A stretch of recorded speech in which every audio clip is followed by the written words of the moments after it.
पहली कहानी का नाम है रेड वाइन। मूवी की स्टार्टिंग सीन में हम देखते हैं लोरा और बेन को, जहां दोनों ही अपनी कार से टाउन की तरफ जा रहे हैं। रास्ते में बेन ड्रिंक लेने के लिए गैस स्टेशन पे रुकता है, पर गैस स्टेशन पे ड्रिंक खत्म हो गई थी। अब बेन गैस स्टेशन के मालिक पे गन तान के कहता है, सारे पैसे मुझे दे दो। गैस स्टेशन का मालिक एक क्रीपी सी स्माइल देकर बोलता है, पैसे तो ले लो, मगर क्या तुम्हें ड्रिंक नहीं चाहिए?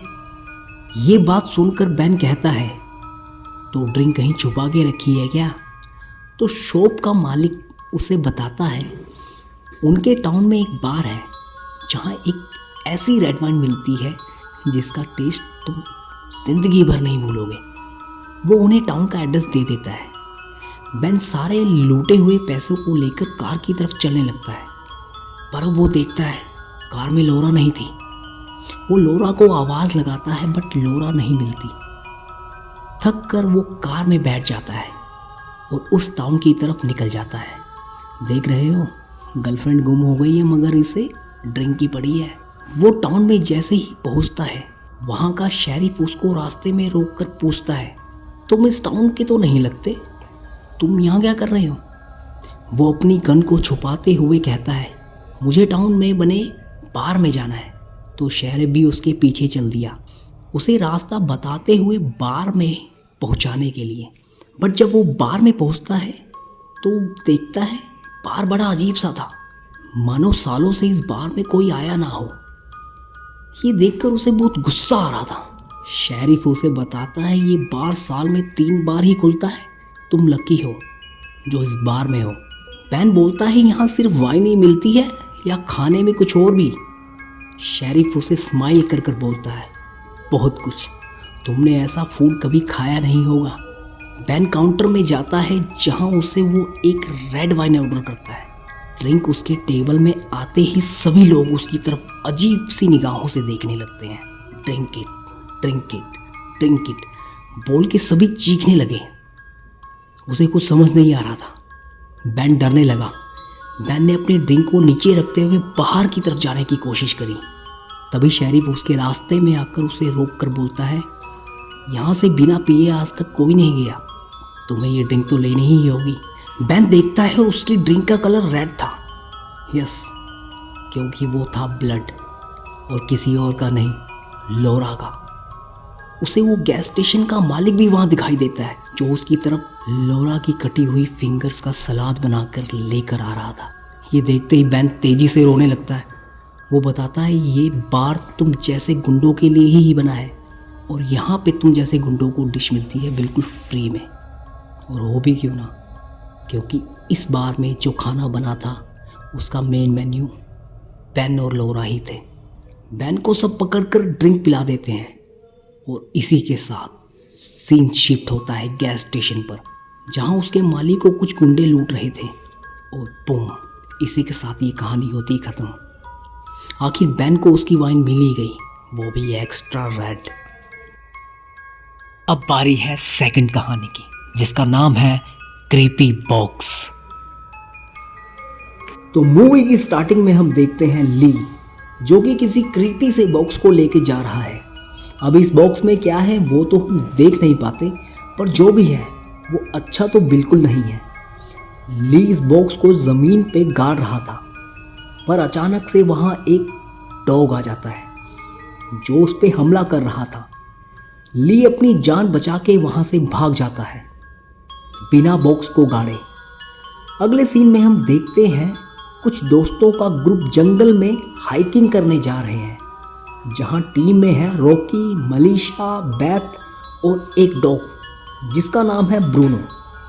रात काफ़ी हो गई थी तो सभी एक जगह टेंट लगाकर आराम करने का प्लान करते हैं। मलीशा बार बार आगे जाने का बोल रही थी, उसे जंगल में रुकना ठीक नहीं लग रहा था, मगर एज यूजुअल सभी थक चुके थे और आराम करना चाहते थे। वो आग जलाकर खाने का मज़ा ले रहे थे कि ब्रूनो भौंकते हुए जा पहुंचा वहाँ, जी हाँ, जहाँ वो क्रीपी सा बॉक्स पड़ा था। ब्रूनो उसे चाट रहा था कि अचानक से बॉक्स में कुछ हलचल होती है और उस बॉक्स में से निकलता है एक क्रीपी सा सर जो किसी शैतान का लग रहा था। उस सर ने ब्रूनो को पोजेस कर लिया था।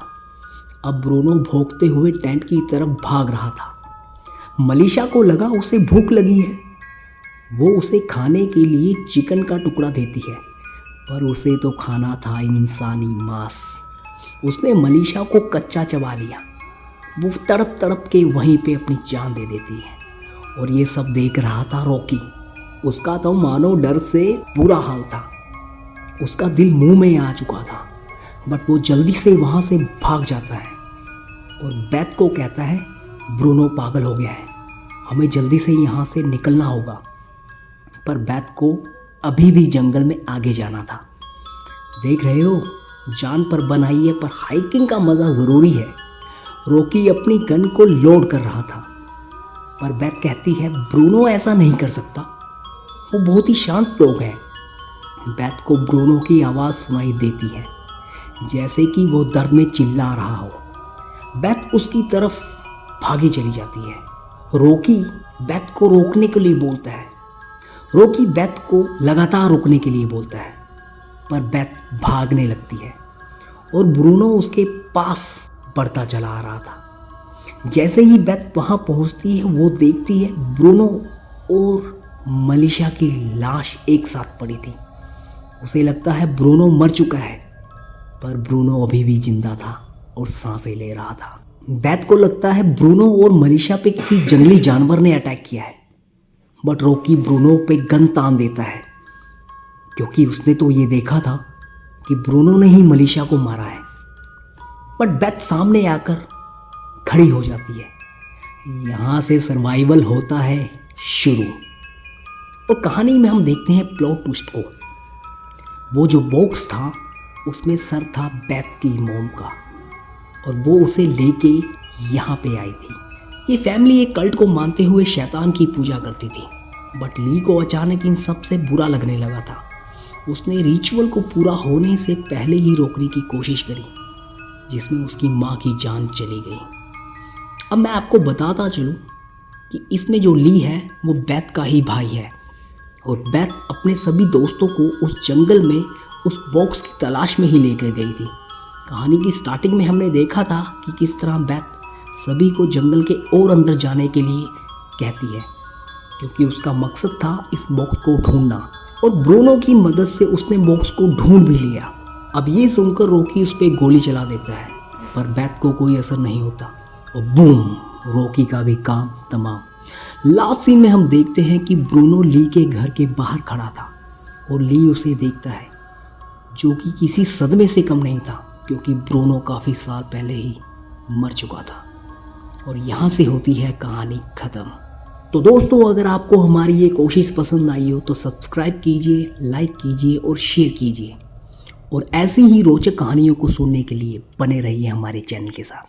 तब तक के लिए गुड बाय।